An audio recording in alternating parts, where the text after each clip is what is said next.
दोस्तों, इन 3 प्रकार के भोजन से मनुष्य की आयु कम होती है।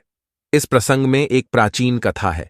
इस कथा के माध्यम से हम आपको बताते हैं कि मनुष्य को किस प्रकार का भोजन करना चाहिए, भोजन करने का सही तरीका और सही दिशा कौन सी है, भोजन कब करना चाहिए तथा भोजन शुरू करने से पहले क्या बोलना चाहिए। दोस्तों, एक बार की बात है, देवर्षि नारद भगवान श्री कृष्ण से मिलने के लिए द्वारिका नगरी में पधारते हैं। तब भगवान श्री कृष्ण देवर्षि नारद को देखकर उनका स्वागत करते हुए कहते हैं, आइए देवर्षि, द्वारिका में आपका स्वागत है। आज किस प्रयोजन से आप द्वारिका में पधारे हैं? अवश्य ही कोई महत्वपूर्ण समाचार लेकर आए होंगे। तब देवर्षि कहते हैं, हे प्रभु, आप सब कुछ जानते हुए भी पूछ रहे हैं। मैं आज आपके पास मेरी एक्स शंका का निवारण करने के लिए ही आया हूं। कृपया आप अपने इस भक्त की द्विधा को दूर कीजिए। तब श्री कृष्ण मुस्कुराते हुए कहते हैं, हे देवर्षि, मैं अवश्य जानता हूं कि आप किस कारण से दुखी है और आपके मन की द्विधा को भी मैं अवश्य जानता हूं। इसीलिए आपके मन में जो भी शंका है अथवा प्रश्न है, आप निसंकोच होकर पूछिए। मैं आपकी शंका का निवारण अवश्य करूंगा। देवर्षि नारद कहते हैं, हे प्रभु, मेरे मन में आज यह जानने की इच्छा है कि मनुष्य को किस प्रकार का भोजन करना चाहिए, किस प्रकार का भोजन मनुष्य की आयु बढ़ाने वाला होता है और किस प्रकार का भोजन आयु को कम करने वाला होता है। हे प्रभु, मनुष्य को भोजन किस दिशा में मुख करके करना चाहिए, भोजन करने से पूर्व कौन सा मंत्र बोलना चाहिए, कृपा करके आप मुझे इन सभी प्रश्नों के उत्तर दीजिए। तब श्री कृष्ण कहते हैं, हे देवर्षि, आज आपने समस्त मनुष्य जाति के कल्याण के लिए बहुत ही महत्वपूर्ण प्रश्न किया है। यह बात सत्य है कि मनुष्य जिस प्रकार का भोजन करता है, उसी के अनुसार उसका स्वभाव, भाग्य और उसका अगला जन्म निर्धारित होता है। हे देवर्षि, इस विषय में एक प्राचीन इतिहास है जो मैं आपको सुनाता हूं। त्रेता युग में यह कथा महर्षि अगस्त्य ने भगवान श्री राम को सुनाई थी, इसीलिए इस कथा का महत्व बहुत अधिक है। इस प्राचीन कथा के माध्यम से आपको आपके सभी प्रश्नों के उत्तर मिल जाएंगे। इसीलिए आप इस कथा को ध्यान से पूरा अवश्य सुने और इसका प्रचार करें। जो भी इस कथा का श्रवण करता है, उसके समस्त पापों का नाश होता है और उसे सैकड़ों वर्षों तक दान करने का पुण्य मिलता है। देवर्षि कहते हैं, हे प्रभु, मैं इस कथा को अवश्य सुनना चाहता हूं। इस कथा को मैं ध्यानपूर्वक सुनूंगा और इसका प्रचार पृथ्वीलोक पर करूंगा। श्री कृष्ण कहते हैं, प्राचीन काल की बात है। उस समय एक बहुत बड़ा जंगल था। उस जंगल का आकार 100 योजन था, लेकिन उस जंगल में कोई भी पशु और पक्षी नहीं रहते थे। केवल वृक्ष और पेड़ पौधे ही थे। कोई भी पशु उस जंगल की तरफ नहीं जाता था, लेकिन उस जंगल के मध्य भाग में एक 4 कोस लंबी झील थी और केवल उसी झील में हंस, बदक तथा अन्य पशु पक्षी रहा करते थे। एक बार अगस्त्य मुनि उस झील के पास से गुजर रहे थे तो उन्हें एक बहुत ही अजीब चीज दिखाई दी। उस झील के पास एक बहुत बड़ा आश्रम था जो बहुत पुराना हो गया था, लेकिन फिर भी अत्यंत सुंदर और पवित्र दिखाई पड़ रहा था। उस आश्रम में कोई भी साधु तथा तपस्वी नहीं रहता था। वह आश्रम पूरी तरह से खाली था। अगस्त्य मुनि एक रात के लिए उस आश्रम में ठहर गए और सुबह उठकर वे उस झील के पास चले गए तो उन्हें रास्ते में एक मुर्दा अर्थात लाश पड़ी हुई दिखाई पड़ी, जो शरीर से अत्यंत बलवान और हृष्टपुष्ट था, जिसे देखकर मालूम होता था कि वह किसी तरुण पुरुष की लाश है। उस लाश को देखकर अगस्त्य मुनि सोचने लगे कि यह कौन है, इसकी मृत्यु कैसे हो गई तथा वह इस जंगल में आखिर कैसे आया होगा। उस मरे हुए आदमी के बारे में जानने की अगस्त्य मुनि को जिज्ञासा हुई। तभी अचानक आकाश में उन्हें एक दिव्य विमान दिखाई पड़ा और वह दिव्य विमान उस झील के समीप आकर रुक गया और उस विमान से एक दिव्य पुरुष उतरा और वह उस झील में नहाने के लिए चला गया। झील में नहाने के बाद वह बाहर आया और उस मुर्दे का मांस खाने लगा। उसने भर पेट उस मोटे ताजे मुर्दे का मांस खा लिया और फिर से विमान में बैठकर स्वर्ग की ओर जाने लगा। तभी अगस्त्य मुनि ने उस दिव्य पुरुष को आवाज लगाई, हे दिव्य पुरुष, तुम कौन हो? तुम देवताओं के समान दिखाई पड़ते हो, किंतु तुम्हारा भोजन बहुत घृणित है। तुम मुर्दे का मांस क्यों खा रहे हो? ऐसा भोजन भला कोई देवता कैसे कर सकता है? फिर उस स्वर्गवासी दिव्य पुरुष ने अगस्त्य मुनि की तरफ देखा और उन्हें हाथ जोड़कर प्रणाम करके कहने लगा, हे विप्रवर, आपको प्रणाम है। मैं आपको मेरी कहानी सुनाता हूं। पूर्व काल की बात है। विदर्भ देश में मेरे महायशस्वी पिता राज्य करते थे। वे वसुदेव के नाम से तीनों लोकों में प्रसिद्ध थे और परम धार्मिक व्यक्ति थे। उनकी दो पत्नियां थीं। उन दोनों पत्नियों से उन्हें एक एक करके दो पुत्र हुए। मैं उनका सबसे बड़ा बेटा था। लोग मुझे श्वेत के नाम से जानते थे और मेरे छोटे भाई का नाम सूरत था। पिताजी की मृत्यु के बाद मुझे विदर्भ देश का राजा बना दिया गया और मैं वहां सावधानी के साथ राज्य चलाने लगा। राज्य करते हुए मुझे कई हजार साल बीत गए। फिर एक दिन मुझे वैराग्य हुआ और मैंने राजपाट का त्याग करने का निर्णय लिया और मृत्यु पर्यंत तपस्या करने का निश्चय करके मैं जंगल में रहने के लिए चला गया। अपने राज्य को मैंने अपने छोटे भाई सूरत को सौंप दिया और उसे राजा बना दिया। फिर इस झील के पास आकर मैंने कठोर तपस्या करना आरंभ किया। 80,000 वर्षों तक मैंने इस जंगल में तपस्या की और उसी के प्रभाव से मुझे ब्रह्मलोक की प्राप्ति हुई। लेकिन ब्रह्मलोक पहुंचने के बाद भी मुझे भूख और प्यास अधिक सताने लगी। मेरे सभी इंद्रिय तिलमिला उठे। फिर मैंने ब्रह्मलोक के सर्वश्रेष्ठ देवता ब्रह्मा जी से पूछा, हे भगवान, मैंने तो सुना है कि ब्रह्मलोक में किसी भी प्राणी को भूख और प्यास नहीं लगती है। फिर मुझे भूख और प्यास क्यों लग रही है? ये मेरा पीछा क्यों नहीं छोड़ रही है? कृपया आप मुझे बताइए कि मैं किस चीज का सेवन करूं। फिर ब्रह्मदेव ने कहा, हे राजन, पृथ्वी पर दान धर्म करने पर ही व्यक्ति इस लोक में भूख प्यास से मुक्त हो जाता है। लेकिन तुमने अपने जीवन काल में कभी दान नहीं किया, किसी भिखमंगे को भीख तक नहीं दी। तुमने राजमहल में रहकर भी द्वार पर आए अतिथियों को भोजन नहीं दिया। तुमने सदैव ही उच्चिष्ट भोजन किया है। बिना स्नान किए ही तुम भोजन किया करते थे। भोजन शुरू करने से पहले तुमने ईश्वर का धन्यवाद नहीं किया। स्वादिष्ट भोजन को दूसरों को दिए बिना ही तुमने उसे ग्रहण कर लिए। इसी कारण से तुम्हें यह पाप लगा है। इसीलिए तुम्हें ब्रह्मलोक में भी भूख और प्यास का कष्ट उठाना पड़ रहा है। जीवित रहते हुए तुमने अनेक प्रकार के आहारों का अकेले ही सेवन किया है। अनेक प्रकार के पकवान तुमने अकेले ही खाए हैं, दूसरों को नहीं दिए हैं, जिससे तुम्हारा शरीर तो बलवान बन गया, किंतु तुम्हारा पुण्य क्षीण हो गया। अब तुम्हारे लिए एक ही उपाय है। उस झील के पास तुम्हारा शरीर पड़ा हुआ है। तुम उसी का मांस खाकर अपनी भूख मिटाओ। ब्रह्मा जी द्वारा इस प्रकार से कहने पर राजा ने कहा, हे प्रभु, अपने शरीर का भक्षण कर लेने के पश्चात मेरा क्या होगा? उसके बाद मैं क्या खाऊंगा? मेरे खाने के लिए कुछ भी शेष नहीं रहेगा। कृपया कुछ ऐसा भोजन बताए जिसका भक्षण कर लेने पर भूख मिट जाए और जो कभी खत्म ना हो। तब ब्रह्मदेव कहते हैं, हे राजन, तुम्हारा शरीर ही मैंने अक्षय बना दिया है। उसे तुम रोज खाओगे फिर भी यह समाप्त नहीं होगा। वह दूसरे दिन फिर से ताजा हो जाएगा। इस मृत शरीर के अंग फिर से उग आएंगे और उन्हें तुम फिर खा सकोगे।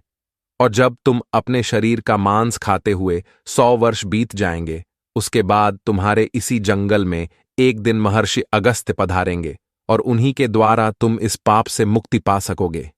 इस प्रकार से राजा ने सारी हकीकत महर्षि अगस्त्य को बता दी और कहने लगे, हे विप्रवर, मेरा शरीर कभी नष्ट नहीं होता है और मैं रोज आकर अपने शरीर का मांस खाता हूं। न जाने कब मुनि अगस्त्य यहां पर पधारेंगे और मुझे इस कष्ट से मुक्ति दिलाएंगे। ऐसा सोचते हुए मुझे 100 वर्ष बीत चुके हैं और मैं आज भी उनकी राह देख रहा हूं। राजा श्वेत का इस प्रकार से कथन सुनकर महर्षि अगस्त्य बोले, अच्छा, तो तुम्हारे सौभाग्य से मैं यहां पर आया हूं। मैं ही मुनि अगस्त्य हूं, और बोलो मैं तुम्हारी किस प्रकार से सहायता कर सकता हूं। तब राजा अत्यंत प्रसन्न हुए और जमीन पर लेटकर महर्षि अगस्त्य के चरणों को वंदन करने लगे। राजा श्वेत बोले, हे मुनि, कृपया आप मुझे इस घृणित आहार से मुक्त कीजिए तथा जिस पाप के कारण मुझे ये प्राप्त हुआ है उस पाप से भी मुझे मुक्त कीजिए, जिससे मुझे अक्षय लोक की प्राप्ति हो सके। हे ऋषि, मैं आपको ये दिव्य आभूषण भेंट करता हूं। कृपया आप मुझ पर कृपा करें। राजा की दुख भरी बातें सुनकर मुनि को उन पर दया आ गई। जैसे ही राजा ने वह दिव्य आभूषण महर्षि अगस्त्य के हाथ पर रखा, उसी समय उनका मृत शरीर अदृश्य हो गया और वे उस पाप से मुक्त हो गए। और फिर महर्षि अगस्त्य से आज्ञा लेकर वे उस दिव्य विमान में बैठकर ब्रह्मलोक को चले गए। इस प्रकार से उस राजा श्वेत को दान न करने के पाप से मुक्ति मिली। भगवान श्री कृष्ण कहते हैं, हे देवर्षि, इस प्रकार से उच्चिष्ट भोजन करने के कारण ही विदर्भ देश के महाराज को ब्रह्मलोक में रहने पर भी तृप्ति नहीं मिली और उन्हें पृथ्वीलोक पर आकर स्वयं का ही मांस खाना पड़ा। हे देवर्षि, अब मैं तुम्हें भोजन के नियम बताता हूं, आप इसे ध्यान से सुनिए।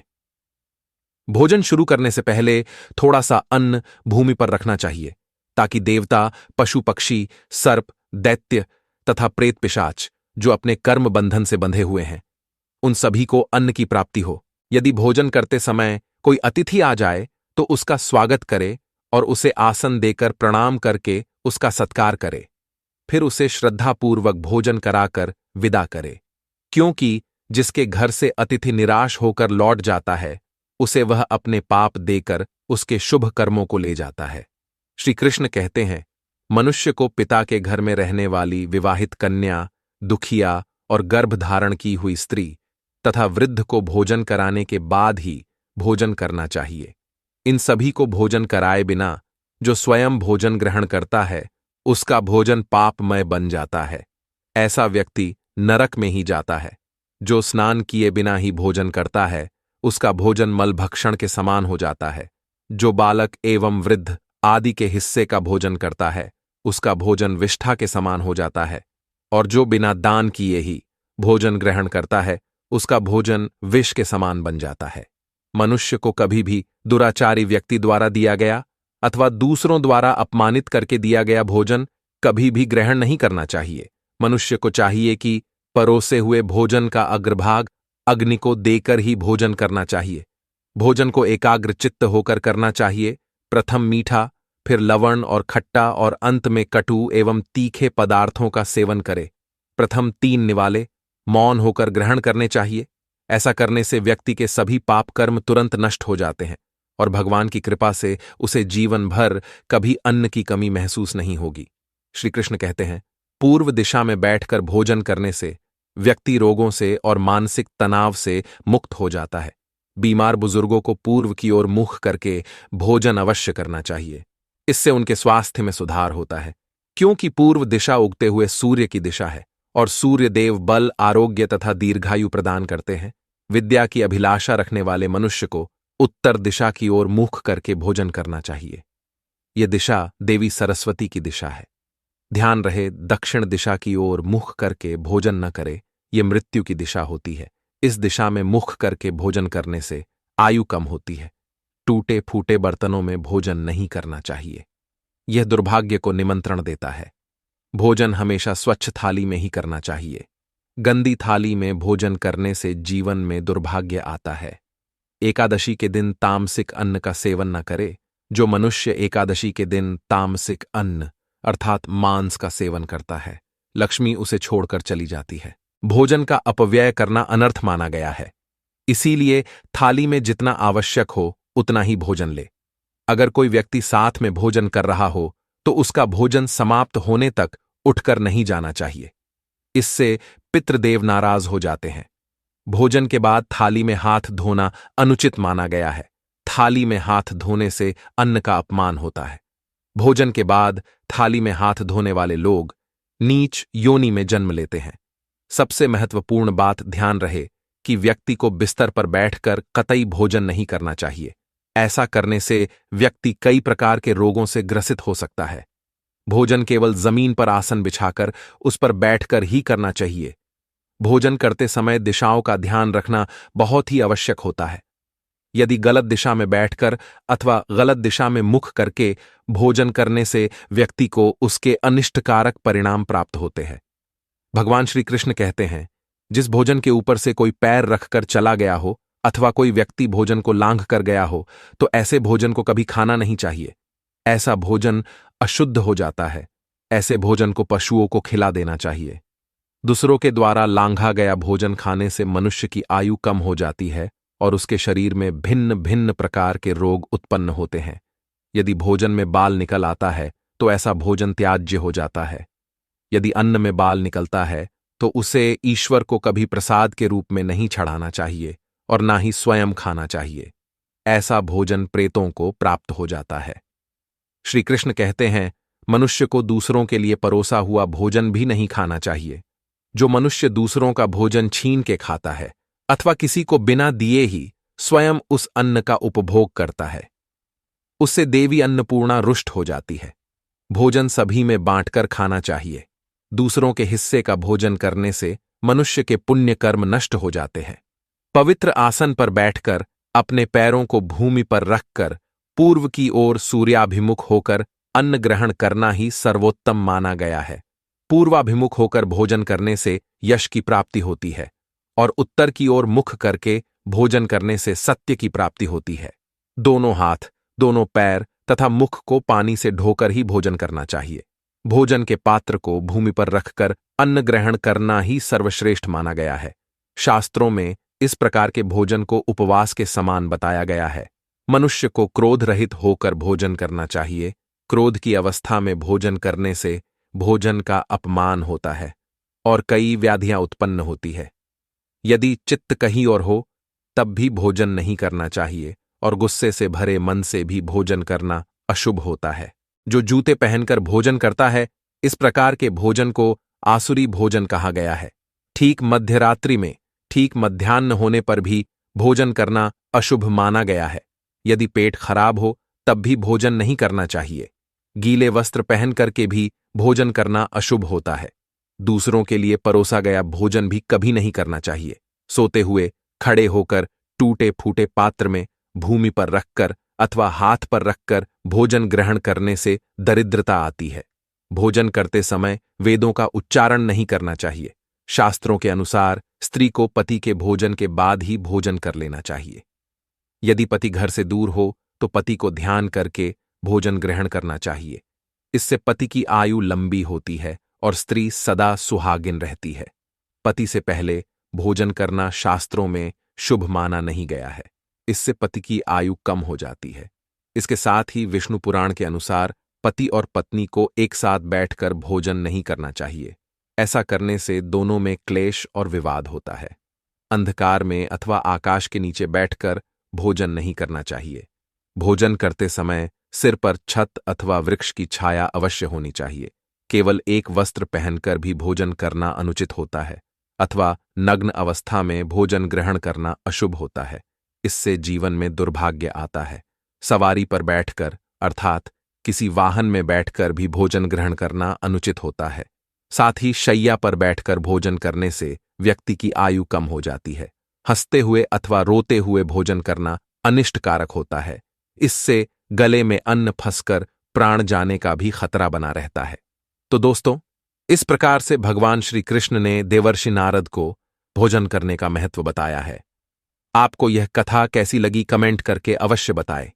जानकारी अच्छी लगी तो वीडियो को लाइक जरूर करें और कमेंट में जय श्री कृष्ण अवश्य लिखें। साथ ही चैनल को सब्सक्राइब करें। आप सभी का धन्यवाद।